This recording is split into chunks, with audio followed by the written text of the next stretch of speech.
នៅបញ្ជាការដ្ឋានកងរាជអាវុធហត្ថខេត្តរតនគិរីព្រឹកថ្ងៃទី19ខែឧសភាឆ្នាំ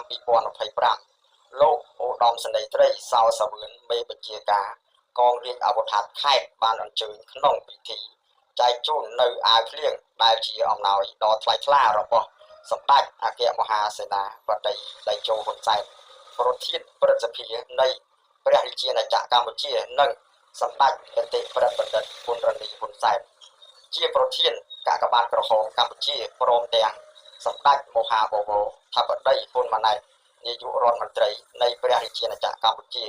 និងលោកជំទាវបណ្ឌិតពេជ្រច័ន្ទមុនីជូនដល់នាយករងនៃកងរាជអាវុធហត្ថខេត្តរតនគិរីពិធីនេះដែលក៏មានការអញ្ជើញចូលរួមពីសំណាក់លោកមេបញ្ជាការរងនាយសេនាធិការរងប្រធានអនុប្រធានមន្ត្រីនាយការិយាល័យកម្លាំងអនុសេនាធំ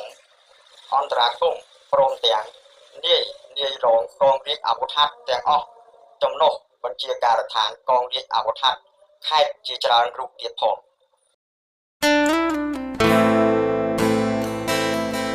ខ្ញុំបាទកំហុងសូមលំអោនកាយគោរពសម្ដេចទ្រង់ឯកឧត្តមលោកស្រីអ្នកនាងកញ្ញា